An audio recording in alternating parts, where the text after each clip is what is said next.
On today's episode of Collect Your Thoughts, we're going to talk about a personal and cultural epidemic, burnout. We tend to glamorize hustle while vilifying our rest. Burnout, for a lot of us, is more than just being tired. It's systemic, somatic, and deeply emotional. So we're going to talk about how it shows up in our lives and our clients' lives. Plus, we're going to give you some coping skills and ways for you to reclaim your peace and kick that burnout to the curb. And we're going to talk about my whistling skills in the office and what they mean. So stay tuned.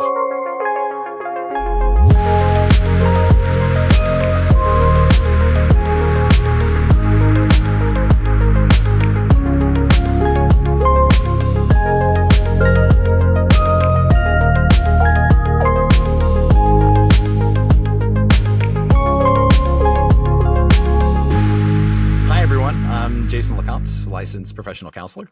And I'm Sean Millhouse, licensed professional counselor. Hey, Shawnee, how are you?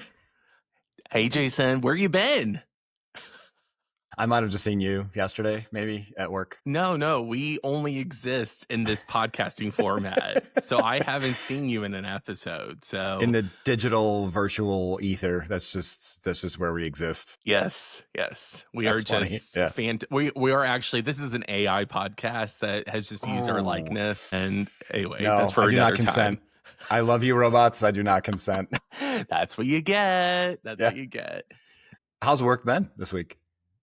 Work has been why do you ask, Jason? What does that have to do with anything? Or I'm just really curious, like if you're keeping up, if you're feeling good, if you're, I don't know, staying balanced, getting rest. I will say honestly, the last couple of weeks have been tougher, and there's just been a lot. This has been a very busy month, a good month, but a busy month. And I think too that I know a lot of my clients are really kind of going through it. And so when you get hit with that repeatedly, I've been doing this a minute, so I can handle that most of the time. But there's times where it's really, it's hard. It's hard to hold that space. And you can tell people are just feeling all kinds of things and definitely exhausted with their world right now. Yeah. A little burned out, if you will, right? Maybe a lot in some cases. Maybe a lot. Yeah, for sure. No, I've seen it too. I think the news is hurting. I think, around us, like the summer heat's probably taking its toll. Some of it is work related, obviously, or just responsibility related. But yeah, there's definitely a lot of burnout or feelings of symptoms of burnout kind of going around. Is that a term clients use? You know, I don't honestly hear too much from my clients, maybe every now and then. Yeah. But obviously, I think this phrase, while it definitely has, I think, caught more and more attention over the last handful of years, definitely in our field, the topic of burnout, all of that has absolutely been there. So like, it's always in the back of my mind. Yeah. So the long and the short is kind of, but not really. Like they say it in other words. Yeah, I hear this term getting conflated a lot with things like I'm stressed out or I'm exhausted or even stuff like I'm anxious or I'm depressed. It's like we really kind of culturally, we talk about it in kind of the same way. Yeah. But it really is separate if we're looking at it maybe clinically, maybe more specifically as like a state of being or an illness even, right? Yeah. Yeah. Yeah, I'm curious, why did you want to pick this cheerful and joyful topic of burnout? I mean, as kind of per usual, I feel like it's super relevant right now.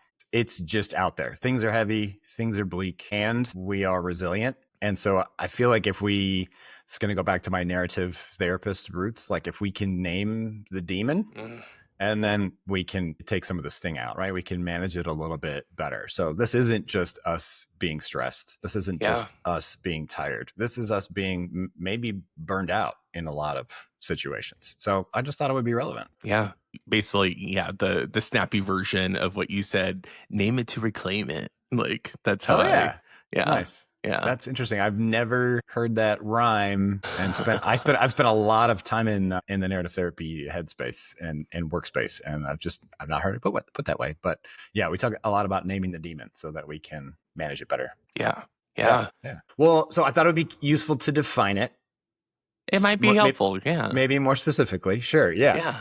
So, World Health Organization says some of the specifics of this, like the collection of symptoms around burnout, are emotional exhaustion, which I feel like that kind of speaks for itself, right? We don't have to define emotional exhaustion. Depersonalization, which I think maybe could be useful to find just really quickly. Yeah. That's something that where we kind of feel checked out or disconnected from our surroundings or our relationships or our work. Like we don't feel super connected or even super present to even just our environment around us, right? That's the feeling of depersonalization. And then even a reduced sense of accomplishment. That can be another facet of burnout where we don't feel like we're actually ticking the boxes. We're not actually getting stuff done. We're just spinning our wheels. Mm-hmm. And there's really no end in sight. I know that's what does it for me. Have you ever experienced something like this? Burnout? Yeah. Oh my God. Yeah. No, I think that here's the thing, especially, reflecting on this topic in the therapist field, there's always a training offered somewhere about burnout and how to deal with it and burnout. And so it's always been front of mind. Kind of goes hand in hand with things like self-care. Yes. Like you'll hear that a lot in our world. Yeah. Yes. Honestly, I definitely experienced it. Probably, I lived in it for years in my last place of work. And it unfortunately comes a lot of times with the territory. I worked in community mental health, and you are working with some of the clients struggling the most with the least amount of access to resources. Right. And so it is really hard to sometimes hold hope when you know what they're up against, and also your own limited resources and your own expectations and pressures on you. And I think too, the other part of it is just in general, if you're in a helping field, you are more prone to burnout. If you're a nurse, if you're a teacher, police officers, firefighters, anybody that works directly with people, especially in higher crisis situations, burnout is very much a thing to be on the lookout for. Yeah, the helping professions for sure, because we're giving of ourselves, oftentimes ignoring our own needs, and then starting to feel like, are we getting anywhere, or is there any end in sight? We're again emotionally exhausted. We don't feel like we're helping all the time, and so that can lead to like, what am I doing with my life? Yeah. There's a show, not to bring popular media in too quickly Always, today, yeah, but that's what we are. That's what we do. HBO has a show, The Pit. I don't know if you've watched it or not. No, everybody and their mother has told me to, and I need to watch it. I have got to watch it. Yep. Noah Wiley. It's a medical drama. They do a fantastic job of showing this, of showing the helping professions of ER doctors and how just the huge toll that it can take. So that's going to be my one of my early shout outs is for The Pit. And if you really want to see it, how it plays out, like they do such, in fact, other ER medical professionals have actually touted that. They've said The Pit is just fantastic in describing that. So just thought I would mention, but also it's not just the helping professions, right? And especially now it's not. No, absolutely. So I thought it would also be useful to maybe just name some other kind of subtypes or maybe categories that people feel like they could fall into, right? So we've got things like overachiever burnout. These are people that may fall into like a more perfectionist or people-pleasing category. People-pleasing being, I think we're going to just tease a future episode. I want to do people-pleasing. That's a really big one. Perfectionist, people-pleasers, high performers, right? They're constantly doing stuff. They maybe can't say no. They derive some of their self-worth from productivity, but they often feel, quote, used up and just try and push through. Right. Caregiver, we talked a little bit about that. The helping professions, like we'll see that therapists, parents, healthcare workers, like you said, teachers, even activists can experience this. A lot of emotional depletion, compassion fatigue. Is that a phrase that you use with your clients, compassion fatigue? I know we use it as therapists, but do you ever use that? Not with my clients so much, but definitely, in my previous life in community mental health, when I was a clinical manager and then a program coordinator, my job was to help supervise the other therapists and paraprofessionals. And a big piece of talking about the work that we did was frequently how to find ways to still access compassion, especially when you're dealing with populations that are really not raised with a lot of the same opportunities and coping skills that maybe the average person who has, their basic needs met have. And so that really can lead to you overextending your own compassion, and therefore you feel kind of empty at the end of it if you don't have enough pouring back into you. Right.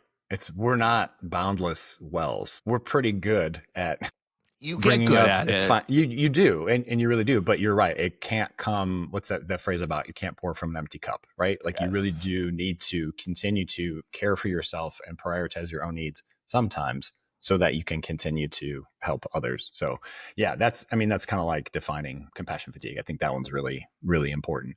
One that I thought when I was doing a little bit of research for this kind of stuck out to me, and I never really put myself into this category as somebody who is understimulated or misaligned as a form of burnout. Yeah. But I experienced this in a huge, huge way, again, in another profession. I was in retail management, and I was going in every day. Not only was I feeling like I was spinning my wheels and not really getting stuff done or being successful, but this understimulated or misaligned burnout can pertain to people who feel like they are creative or artistic, or even people who are on the neurodiverse scale, who really don't feel like they're using all of their talents, all of their skills or resources in their particular job. And so they're not challenged. And this was absolutely me when I was in retail management. I didn't feel like I was able to help people. I didn't feel like I was using all of my brain. It was a little bit more of just a standard sort of like shelf filling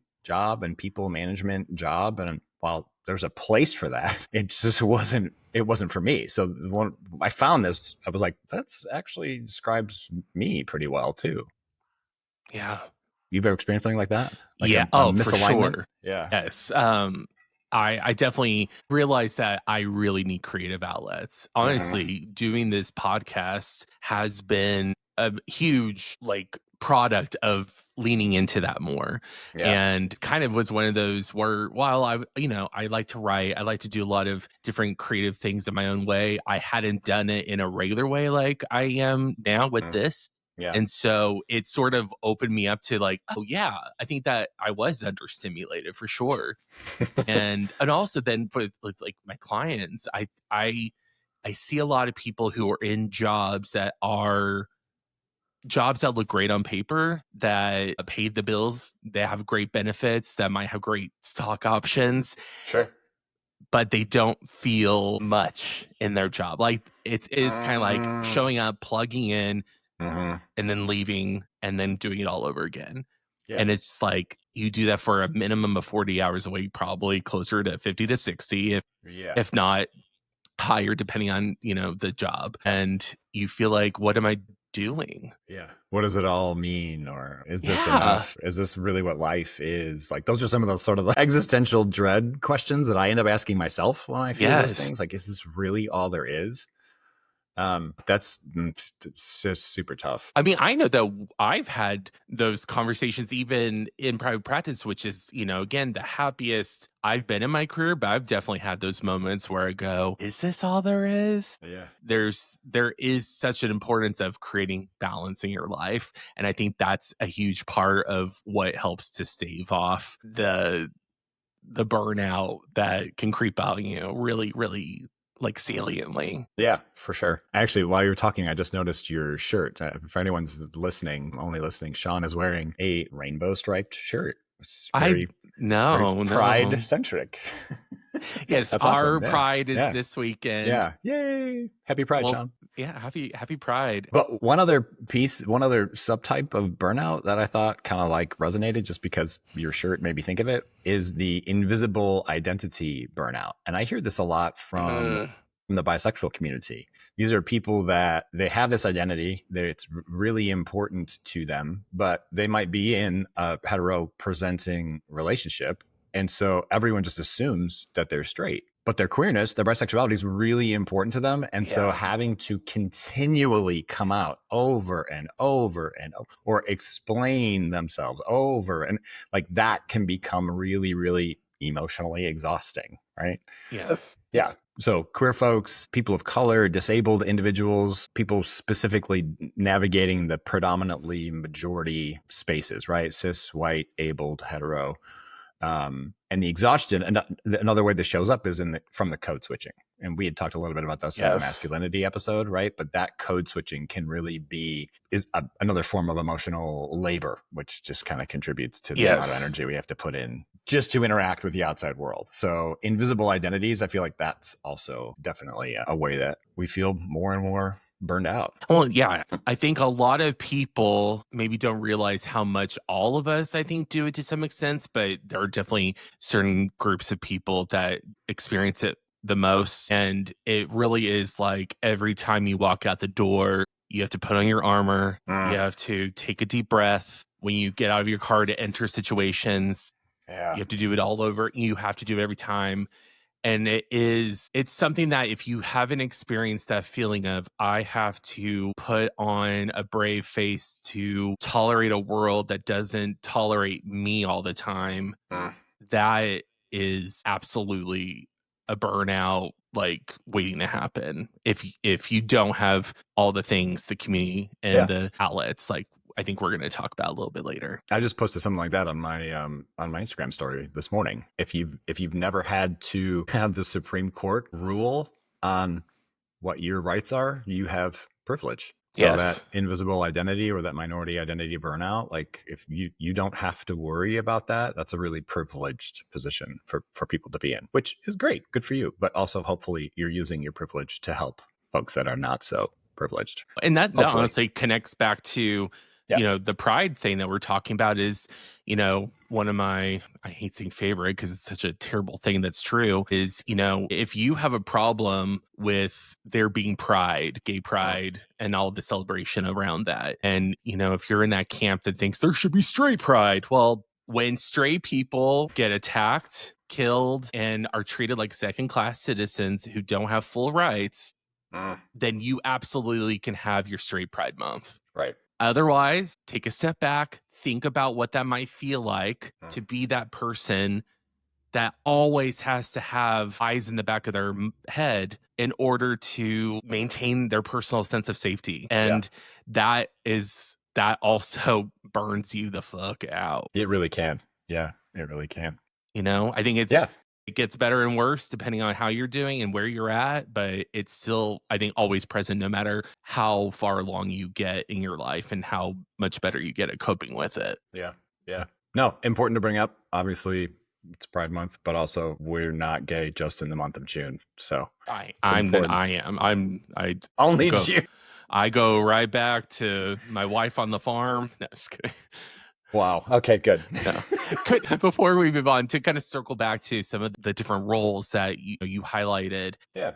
Going back to, I wanted to really make sure to give props to worn down caregivers in the sense of people who are taking care of other people who are ill. Just helping professions. Yeah, it's not just the people. There's a lot. There are millions of people that are not paid to care for loved ones who have chronic issues or they are, suffering with an illness. And it's a different kind of burnout because not only is your world pretty shrunken up because you are pretty much constantly needing to be there for the person you're taking care of, but also you may be losing someone or you are grieving the loss of maybe what you used to be able to have with that person that you're taking care of. Yeah.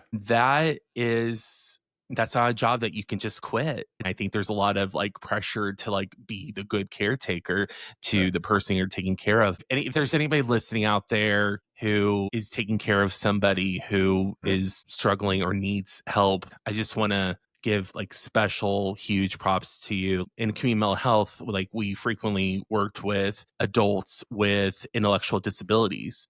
Mm-hmm. And they a lot of times would have caseworkers assigned to them from, different companies in the area. And some were not the best and some were incredible. But you also knew that they were constantly having to help manage these people that didn't get to choose the intellectual lottery that they drew when they were born, and trying to find the patience, but also the correct amount of, I think, sternness Mm, and trying to find that balance. Like, you have to be tough, but you also have to be kind. sure. And it's such a personal thing. So seeing it up close, it is something that I just have such deep compassion for our caregivers out there. Yeah. Yeah. One of my really good friends growing up actually just made a pretty big life change to help care for his younger brother he's very high need. He's developmentally disabled and has needed a lot of care his whole life. And so he just made that shift to help his dad. Like, his dad's about my dad's age, in his 70s. So, but the not to bring it back to the pit, but they do a really good job. Actually, they bring in a whole other character for several episodes who is the sole caregiver of her aging mother who has dementia. And it's really touching. So watch it, Sean. Put it on your list. It is on the list. Yes, It really yes, is. I know. I honestly, I've said this to people. I wanted all the episodes to be out. I Yeah, love they're a all out now. big Yeah. binge. And so, And they're all like an hour long too, which is fantastic. yeah. So like I got, like a nice long week. Like, we got 4th of July coming up. So Yeah. that'll be a perfect opportunity probably to dive into that. Yeah, for sure. All right. So I'll give a little history on this term, just real quick. So there's a German-born American psychologist. His name is Herbert Freudenberger. Nice. Yum. Actually, it's a super interesting yum. Sorry, what? Yum? Because he said burger. Burger. Are you hungry, Sean? I mean, it is like, I am actually not, but like it is lunchtime if I were. So, and also it was awesome. it was just a joke. Freudenberger. Yeah. Actually, really interesting story. Literally fled the Nazis, escaped to America. Wow. And then after taking care of himself as like a young teenager or whatever, and like brought his parents over, and then started to study psychology, and then became a student of and peers with Abraham Maslow, which everyone's heard of, Maslow's hierarchy of needs. So he's literally around that time. But he was the first one. He lived mid-20s he actually died in 99. He coined this in the 70s. He was treating, to bring it back to social work, he was treating free clinic workers, people who were working in clinics and treating folks for free. But he coined this term burnout, and he was the first one who really started to name the symptoms. And then it started to, in the 80s, take a little bit of root, and we started to talk about it in a little bit more of a specific way or culturally relevant way. People, because the 80s, right? The 80s were huge in terms of industry and just people starting to work a little bit more. We saw a lot more dual income households happen. My household was that, right? My mom was a stay-at-home caregiver for the first 10 years of my life. That was 86. 86, she went back to school, but she was working odd jobs, kind of all that through. So I started to see my parents work more and more and more, and have more like feeling more like they had to hustle to make ends meet, right? And so this became more, not only personally but culturally relevant, this term burnout. Bringing it into you and I have talked about like hustle culture before, or grind culture, right? What's the Brene phrase that you said? Hustling for your worth. Hustling for your worth, right? That's kind of what this, like, hustling for if you're constantly doing this, you constantly feel like you have to prove yourself, then you might fall into that more perfectionist category and might be actually more prone to working too much, having poor boundaries, not saying no, and burning out a little bit more. But this is, I think, kind of baked in to our capitalist culture right now too, is this feeling of, if I'm not burned out, I'm not working hard enough, which makes me a little sick to my stomach to define it that way. But I mean, do you hear this amongst your clients? Maybe not said in that way, but do they allude to this like level of effort that they feel like they have to put in to prove themselves? Absolutely. Well, I mean, it is further complicated. I always like to make sure that we zoom into our local narrative, which is being in Bentonville, Arkansas.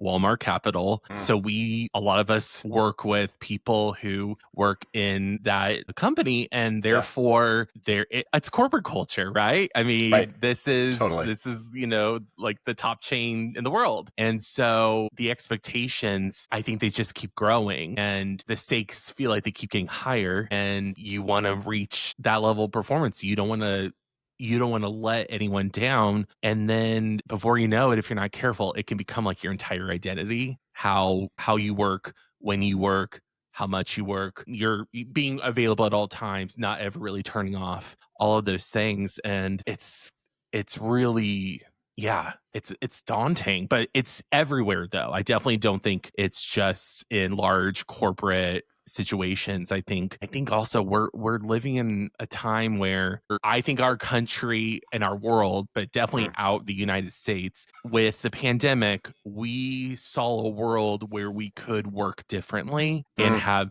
different opportunities, and virtual telehealth, working from home became a reality for millions of people. And it was a really positive thing for a lot of people. Yeah. And even though there was lots of money being brought in from, like, they were actually working harder because there A was lot so of much times more they were. flexibility, right? Yeah. And because Well, they and were right there at home. those boundaries get blurry though too. That And can be that also leads to burnout, that's which is a the whole slippery slope. other Right. slippery slope. Right. But I think after, things return to quote unquote normal post pandemic, there is now a lot of people who are now back in the office who don't feel as productive, who feel stifled because they can't escape and go run an errand, do their laundry while, they are sending an email, whatever. And so I think having a taste of that and then having that removed has created a lot of upset feelings, because it's kind of like, wait, you showed me this world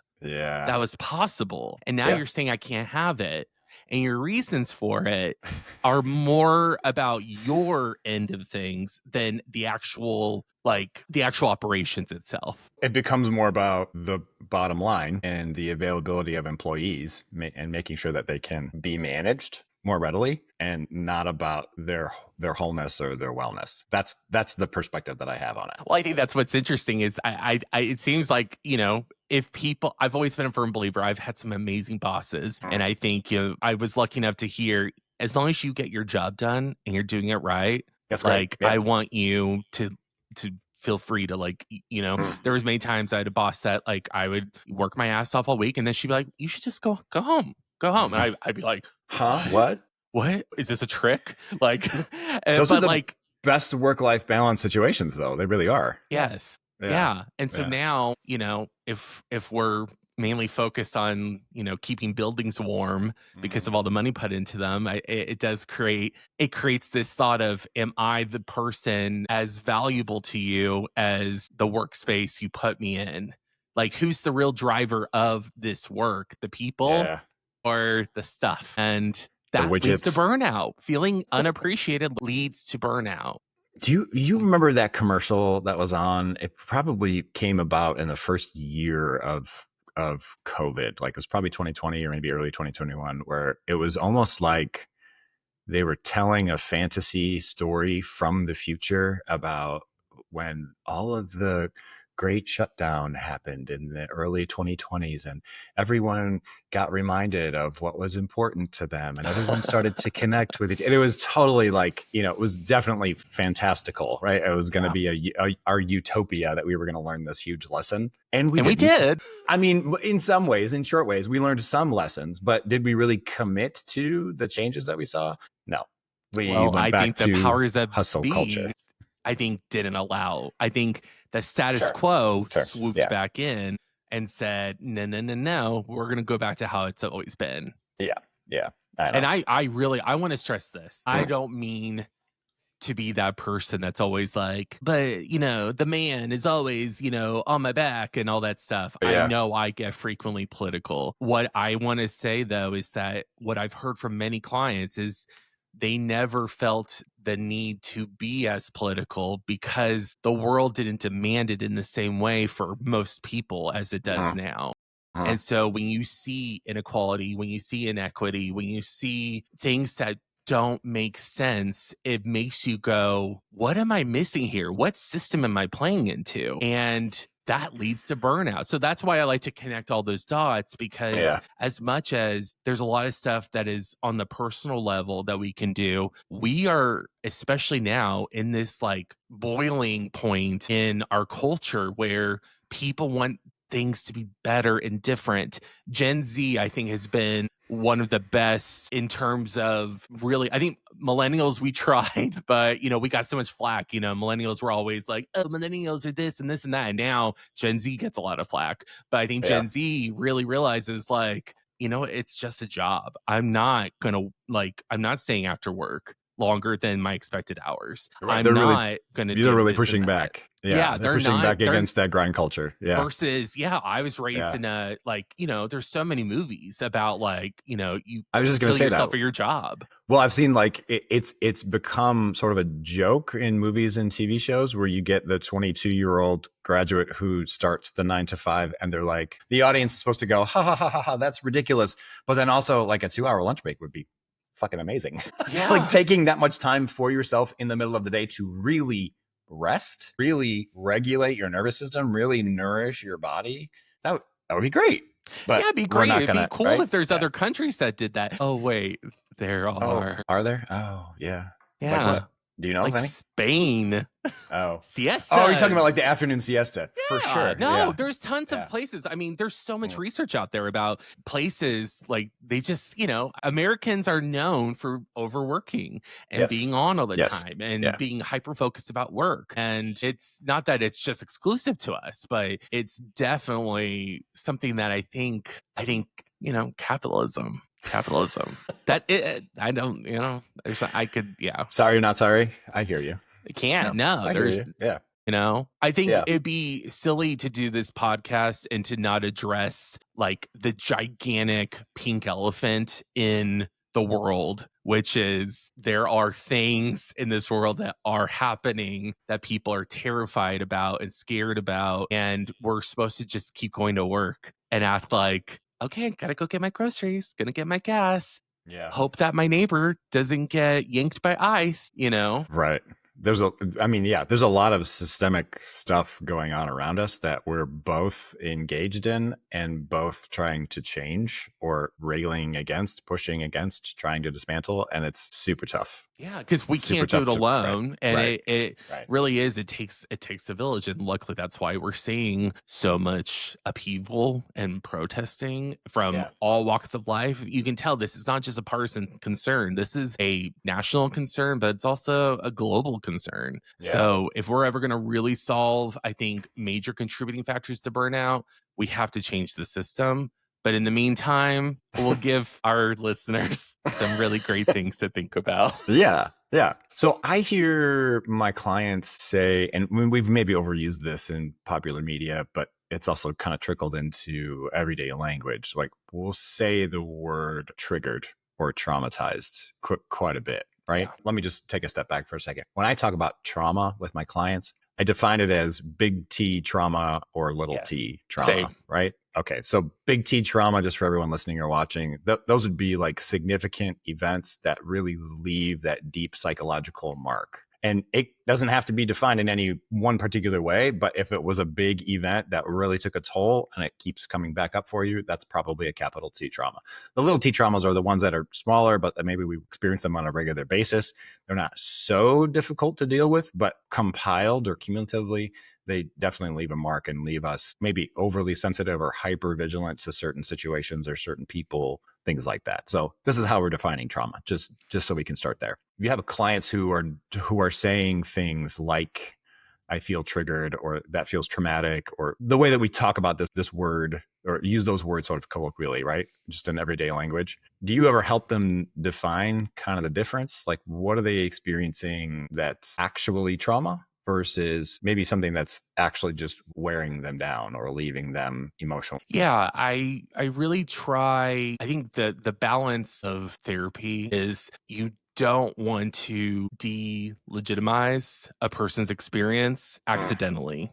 Right. And so sometimes like saying like, yeah, there has to be finesse and you can't just go, well, that's not trauma. Like, and I know that's not what you're suggesting, Right. but No, no, like, no, I no, think, no. if just to like provide context is like, for me, I really like to say, well, what does that mean to you? What, when you say trauma, when you Yeah. say you're experiencing this, flesh that out for me. And a lot of times that's where you can get more the nitty gritty of what they're going through. Mm. Of I feel tired. I feel uninspired. I feel like I don't know what my purpose is. I Yeah. feel lost. I feel shut down, so on and so forth.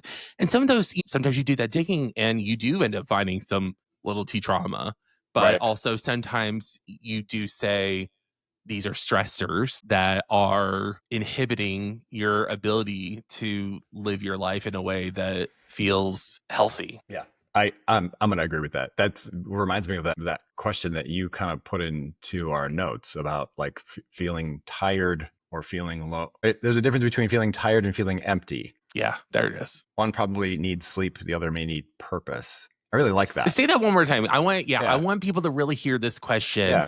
and like, yeah, say it again. So the question is, are you low on rest or low on meaning? But the way it's defined is there's a difference between feeling tired and feeling empty. One probably needs sleep, the other one may need purpose. Yeah. Yeah. If you regularly get adequate sleep and you are still feeling that dread, it's a different kind of exhaustion. There's a theory that I feel like applies here. This is a little psychological, but some of the words that were used to describe these different nervous system states, I think they're really going to resonate with everyone listening. So the name of the theory is the polyvagal theory. Just you've heard this before, right? Oh yeah. Developed by Dr. Porges, Stephen Porges. It explains how, or tries to explain how, our autonomic nervous system, that controls our unconscious bodily functions like heart rate, digestion, breathing, how that nervous system responds to safety, danger, and threats to life, right? And it goes beyond the simple, like what everybody knows, like fight or flight mode that people get into, but it introduces three main nervous system states based on what's the vagus nerve. And the vagus nerve, we all have this. And you may have even seen some of like advertisements. They have things, vagus nerve stimulators now, like on Instagram or whatever, like kind of floating around. But the vagus nerve connects the brainstem, which is where the autonomic nervous system is regulated, to the body and all of the organs. So the ventral vagal state is where you feel calm and grounded and open and present in a place where you're able to connect. You feel regulated. You have a steady heart rate. Your breath is full. You're laughing. You're making eye contact. You might even feel creative or feeling like you can connect on a more intimate level. That would be the ventral vagal state. Sympathetic state is what we typically talk about as fight or flight. You might feel anxious or angry or overwhelmed. You might feel that increased heart rate or shallow breath, some muscle tension. You might even be prone to like arguing or avoiding or trying to control situations that don't necessarily need that, but it's associated with a perceived danger, a survival response. So that's kind of what we're talking about, like in terms of defining these exhausted or activated states, not to use the word triggered again, right? But these activated states, like that can be another one is the sympathetic state. And then the dorsal vagal state is where we see our clients say things like, I'm numb, or I'm shutting down, I'm zoning out. This is where we start to feel detached or dissociated, where we might feel like we need to veg out or a little zombie like, right? Where we're withdrawing, might be apathetic, fatigued. And that's really when we feel overwhelmed and helpless. Yeah. So I just thought it would be great to just kind of like define that, because that's where I feel like we could really dial into that theory and pull tools from that, which, we'll get to a little bit later on. But that I think helps really define those kinds of different states that we talk about. Yeah.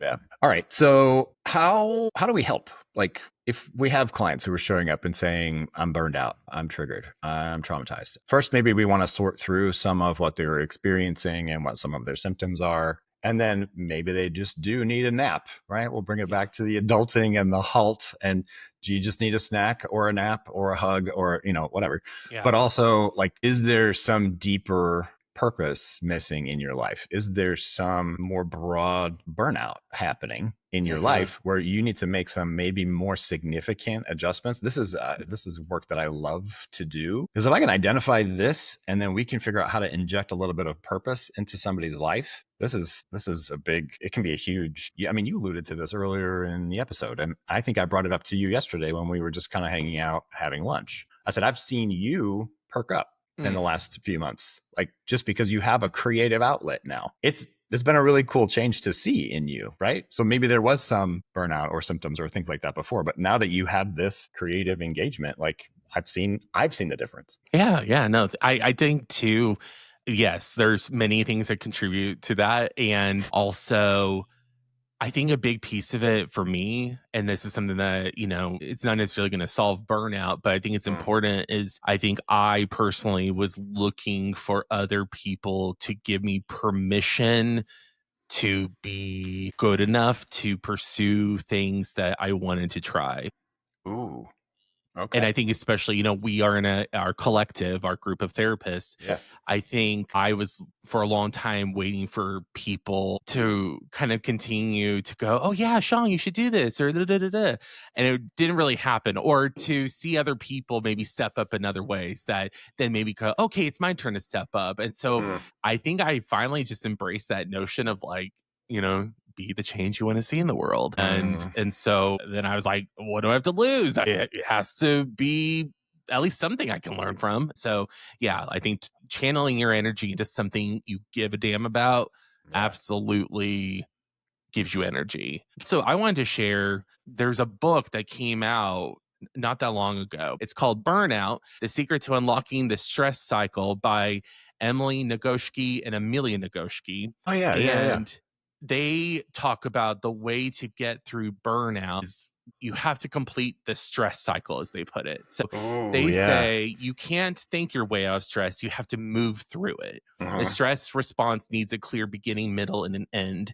And ways that we can get through this: physical activity, which tends to be the most effective, breathing exercises, positive social interaction, laughter, creative expression, Yeah. crying, Right. or affection, which can include things like a 20-second hug or a 6-second kiss. It's important in these moments to remember you can't just sit in it. You have to do something with it. Yeah.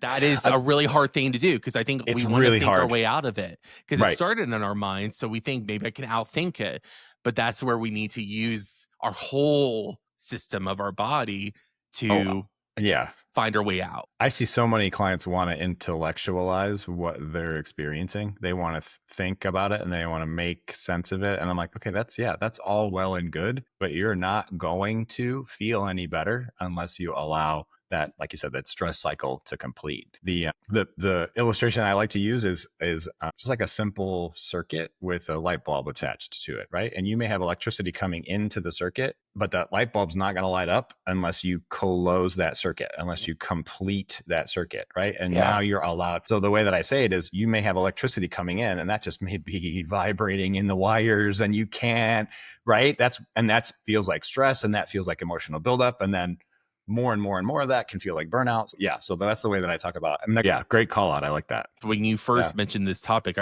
my mind went back to that book. I read bits and pieces of it when I really needed to see it, and revisiting it was really like, oh yeah, this is really true. I definitely can say I have evidence to back up these things, that when I do all those things I listed from their book, I absolutely feel like I'm moving through and out, hopefully, of burnout. Yeah.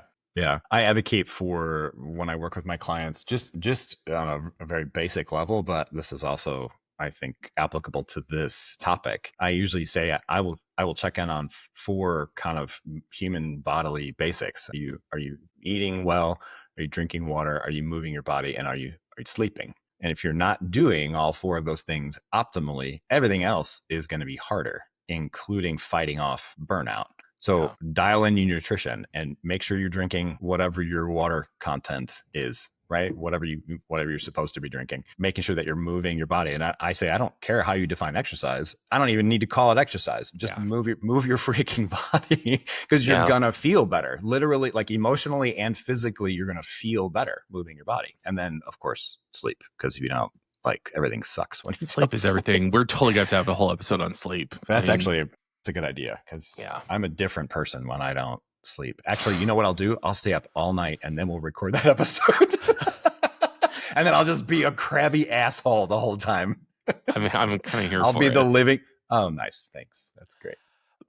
Y'all, if you haven't met Jason, when he is at his best, he is a whistling machine. And it's the truest indicator of, I think, how well you're doing. He's being literal. I do whistle. Like you whistle like a goddamn bird all throughout a building. And it's you can thank my dad for that one. My dad was a whistler and taught me how to do all that. But yeah, that's what I do. And it's from. Like, I will say this, when you are the person who didn't get the good amount of sleep and you hear somebody, it's almost like I get it.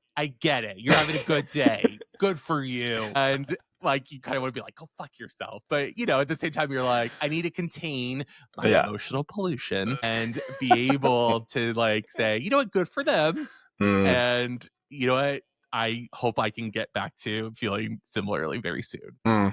Yeah. I do put that into the world, but you're right. That's just me. That's just authentically me. I just walk around whistling, which is annoying to some people, but also it does indicate overall endearing. Yes, overall endearing. It's everyone's got their sweet quirks. I appreciate that.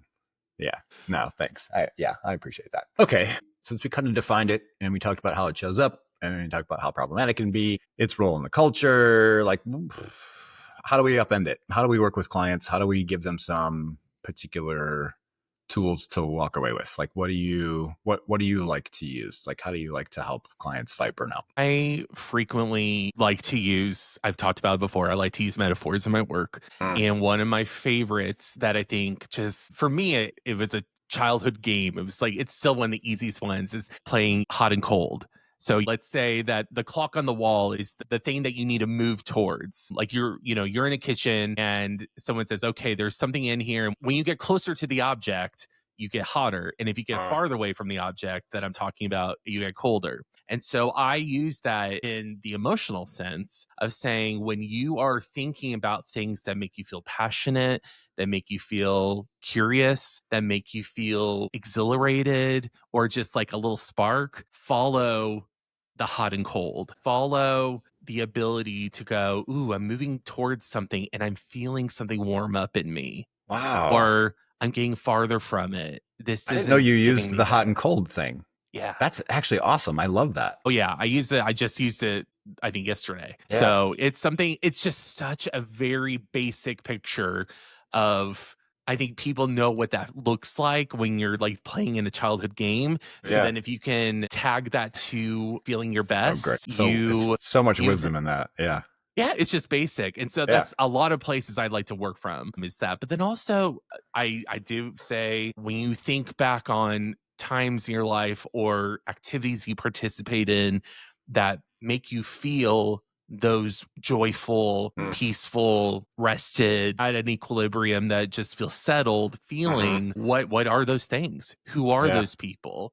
And have you done enough of the communicating with those people, spending time with those people, and those activities and things that matter to you? It's really about getting back to what matters. I like that. I don't know that I talked about it in terms of burnout. It was really just a survival instinct I had during COVID. But I talk about this with clients, where I do go back to my childhood. I do go back to my adolescence with things that resonate with me and give me joy. And if I think about it, like, they are emotionally hotter. Like, I feel warmer, more connected, more passionate about, like, during the summer of 2020, I reconnected with video games and golf. Like, one I could do solo by myself, and I forgot how fun they are, and also now how freaking advanced and amazing they are to play. But then also I got to be outside and socially distanced and in this fresh air and sunshine and getting exercise. And it was actually something I picked up in high school and still love to do. But I hadn't done it in a long time. I just forgot. So I think it helped me to feel less, I guess, burned out by the drudgery of being trapped in my house during lockdown in that during that year, right? Where I couldn't really go anywhere or do anything. What were you even supposed to socially? And so that, yeah, those two things really, really helped me overcome the burnout I was feeling at that time. Yeah. That's cool. I really like that. I'm going to steal that hot and cold thing. Everything is stolen, so go for it. Yeah, I know. There's very little original. There are no original ideas. Yeah, I like that. Another thing, and I know we talk about this being sort of countercultural, and we brought it up today, and we brought it up in previous episodes, but the idea that rest does not equal laziness. I revisit this over and over and over and over and over, and even still fight that on a small scale, but like within myself, like I get to rest. I get to take time off and enjoy myself. And I've started to apologize less, I think, for that. Even when I'm taking time off from work and going out of town, I think in the past, there's been an apologetic tone towards my clients of, oh, sorry, I'm going to be off next week. Like that kind of feeling, or that like I was communicated in that way. And it's less so now. And this is nothing to do with my clients or my investment in my work. Like it's all absolutely still as important. And I'm also making my rest important. Yeah, well, that's what I was going to say is actually, I disagree because you are pouring back into yourself, which then makes you good for them and for every other part of your life. So yeah, it's not directly about them. Indirectly, it's all about all of the things. Yeah. But it does push against capitalism and hustle culture and all the sort of systems that are around us. Yeah. As you were saying that, it was something that when I, really was up and coming and managing people, I really had to think about when you'd hear, you've worked so hard this week, you've earned this weekend. And for a long time, it seemed like, oh, that's so nice. You recognize my hard work. But then you're being supportive. You really break it down, you go, wait a second. What? You don't have to earn a weekend. Earn my weekend? Like, no. We don't earn rest. You don't have to earn rest. You require rest. Right. You deserve rest. We all deserve rest. There's just like worth.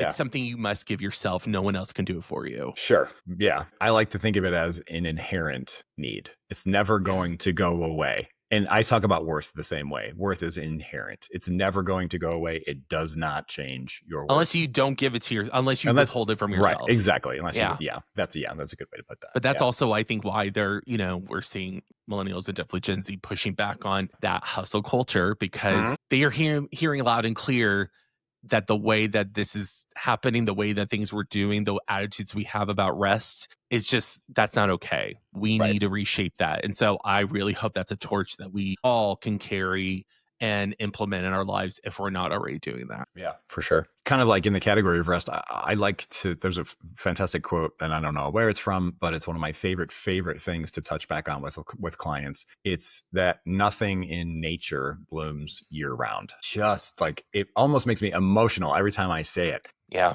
Nothing in nature blooms year round. Fucking right. Nothing, including us. We like to think we're separate from nature, and we're not. Right. So not just rest daily or rest on a weekly, right? But also I've started to really adopt this seasonal rest, these seasonal cycles of, sure, I can be super active or super productive for a month or two, or maybe even 3. And then don't expect, I mean, I have to do it to myself. I do it for myself, but I can't expect myself to just continue month after month after month in this hyper productive mode, because then I start to shut down or start to feel burned out. So I think I talked to you, like these last few months, they've been super, super productive. And I told myself, like July and August, I'm not going to expect a whole lot from myself. I'm really just going to chill the hell out and allow myself to rest and recoup and regenerate. Yeah. Yes. Amen. So yeah, nothing in nature blooms year round. That's one of my I don't think I'd heard that until you had said it in one of our meetings and said how much it resonated with you. And it definitely, it's a great way. I stole it. Of course, right? Of course. Yeah. You're not, you're sharing it, Right. Because otherwise, we can't say teachers are just stealing information all the time, right? So that's part of what we hope that we're doing here is like teaching some, is like showing an example. So, we're not thieves. No. We're sharers. I'm being silly. I mean, conduits of information. Yeah. Ooh, conduits. Conduits. All right. So maybe just some final takeaways, and then we can shift into our secret question and shout outs. Yas. Nice.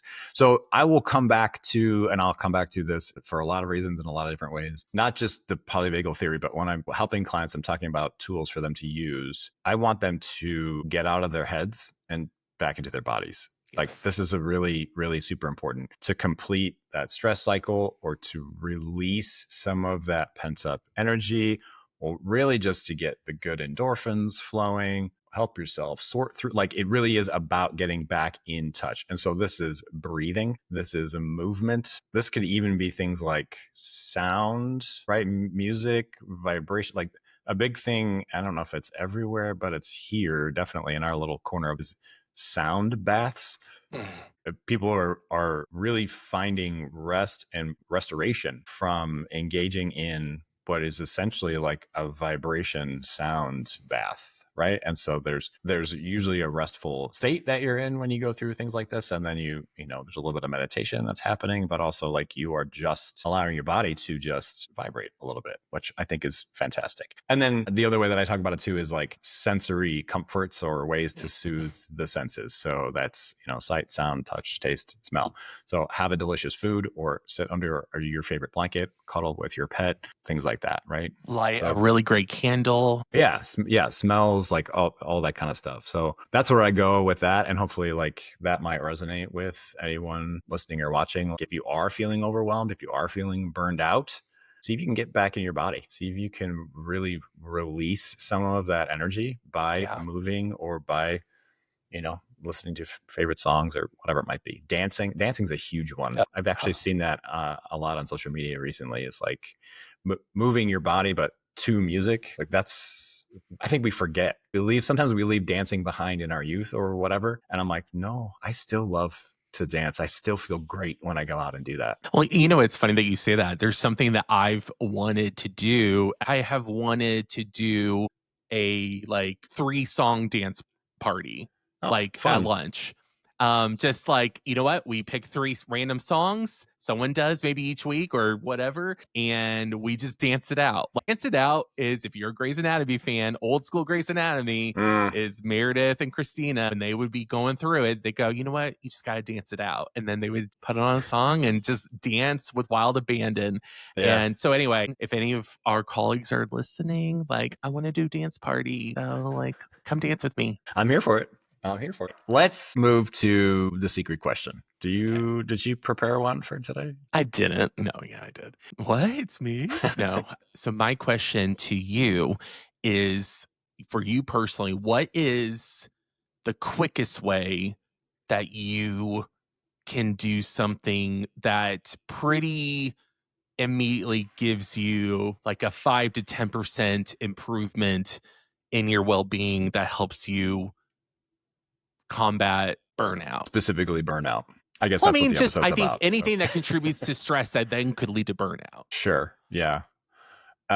This time of year, one of the first things that I do that feels like an instant mood lift is pretty much as soon as I get home, I strip down to my birthday suit and I jump in the pool. It is the best. Like I get out of my work clothes and into water in the sunshine, and I'm like, like I literally will do it I do it every single day, and it's amazing. It's like a reset for me. And then I get out and I draw off and I come in and I'm all better. Like I'm a totally different person at that point. In the winter, it's different. Obviously, I can't just cold plunge, or if my pool is frozen over, Yeah, so like then what do you do in the winter? yeah. And so in the winter, I think it might come back to water again. It might be like a hot shower, Mm, honestly. If I'm feeling kind of frozen or if I'm feeling just kind of overwrought, I have a huge connection to water with my body. Like I feel same. like I feel so much better when I am in a shower or in a steam room or in a pool or in a lake or in an ocean. Like my body just like goes, oh yeah, great. This is exactly what we needed.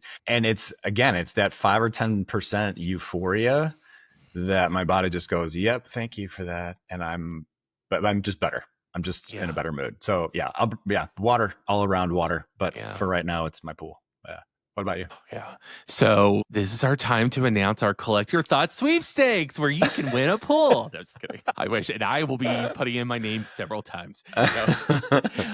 I just want to say, yes, water, it is truly like I exhale Mm, so deeply and mhm, happily. Like I literally feel like I'm humming with joy. mm, It's this yeah. quiet, peaceful bliss. Just Yeah. water. Being near it, looking at it, it doesn't matter. Completely agree. The reason why I ask this question is because I know a lot of times, at least with my clients, it's really hard to give them the answer that, well, things take time. Practice is what gets you progress, which is true. Yeah, It's it's totally true. true. And Nothing it's hard. happens Yeah. overnight. Nothing Right. real gets resolved overnight. Right. However, Right. to do like a quick symptom reduction, things that I like, you kind of said it. So I really love getting the opportunity just to sit in the sun.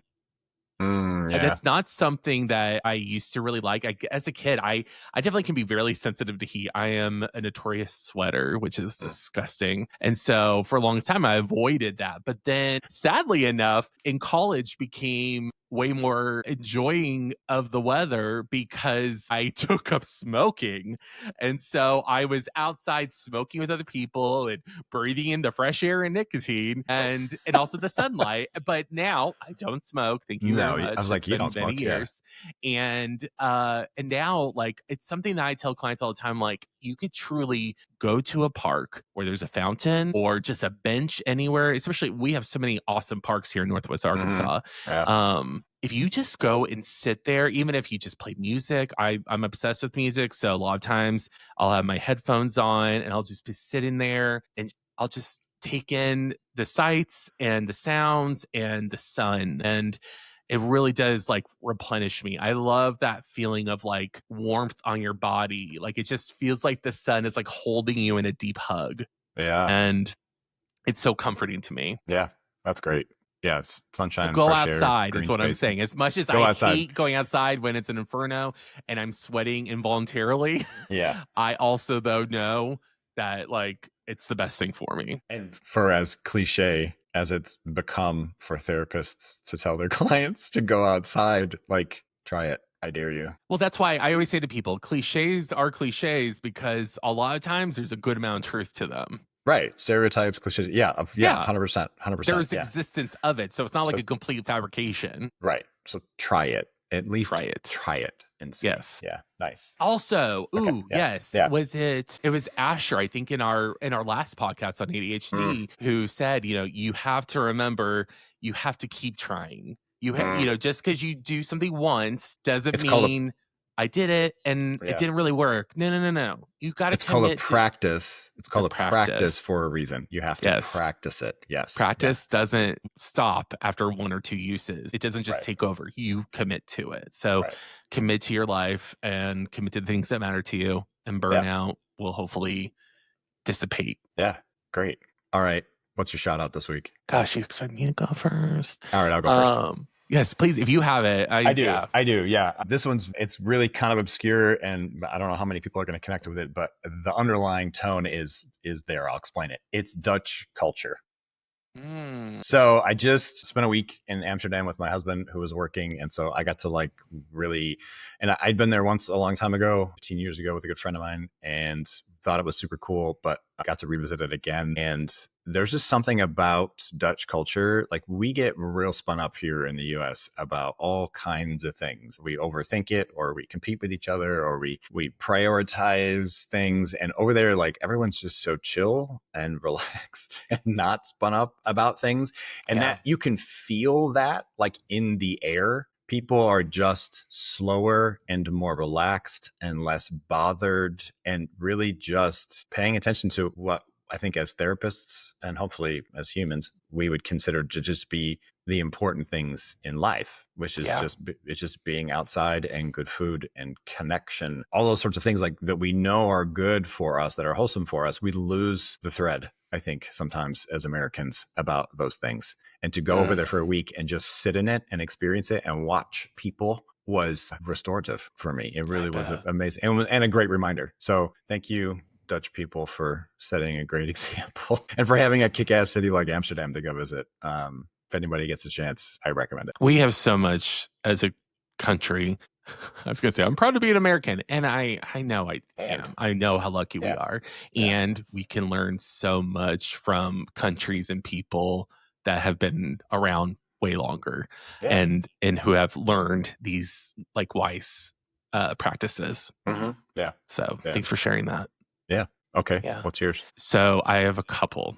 My first one is to you, Jason, because we just had our community fair and open house, and it was not a simple feat. And there were lots of things that went on and some things that didn't go right and some things that went really right. And you really steered that ship and you put your heart into it. And I think, I'm proud of the turnout. I'm proud of the effort you put in. And I'm excited to just learn from that experience and to just have our next one be even better, Well, thanks. So just thank you for committing to that and for, having us all like be a part of that, because I know that's something you've been wanting to do for a really long time. And it was, really cool to see it come to life. Yeah. So that's my first shout out. And my second one is I want to give a shout out to both my friends and colleagues, Asher, as you guys have all met, and also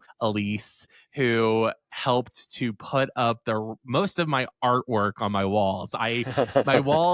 Since I moved into our new office space, I had to kind of find the theme, or the theme needed to find me, and that then required painting, and which Jason did. Thank you, Jason. Oh yeah. And then also just like trying to find the right work. I'd like to have a whole aesthetic. So it's all up now. My artwork is on my walls, and it brings me so much peace. Every time I go in there, I just stare at all these things it really is beautiful. Thanks, I actually catch myself double look. Like I take a double look every time I walk by your office because I'm like, yes, so I love beautiful spaces, and I want the place that I do my work in to feel both peaceful but also energizing and comfortable, and I just feel it, and it just brings me good energy. And so it was really great. This was my first week having it in there with my clients, and it was really great. So thank you again, Elise and Asher, for helping to get that artwork on our walls are very tall, so it's not just one where you can just throw things up easily if you want to put them up in a certain way. So thank you to that, and thank you artists and photographers and creators for making beautiful things. Yeah. If you're lucky enough to be a client of Sean's, you'll get to check it out. There's an incentive. If you know what? Actually, maybe you should like take some photos and post them just in honor of this episode and that shout out. Like, why not put them up on social media? Sure. Yeah. I'd love to. That's a great idea. Great idea. Well, that's it. We solved burnout. On Burnout, we solved it. Yeah, great. Yay. Nobody's going to be burned out ever again. You're welcome.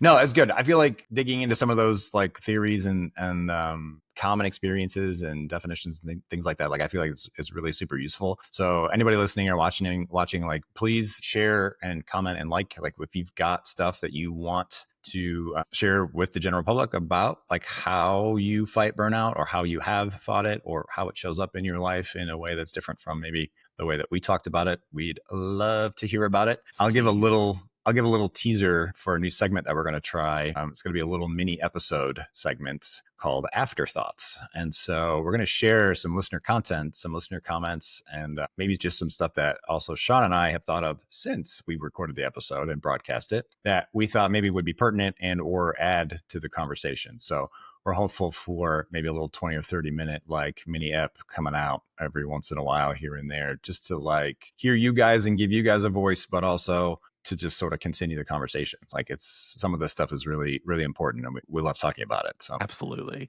Yes. And please like, subscribe, download if you feel so kind. You can find us at Bentonville Counseling on Instagram. We are also now on TikTok at Collect Your Thoughts. And you can also find more information about us on www.bentonvillecounseling.com. Cool. Great. All right. And as always, we just like to remind everybody to take a breath and collect your thoughts. Thanks everybody for listening. We'll see you next time. Bye.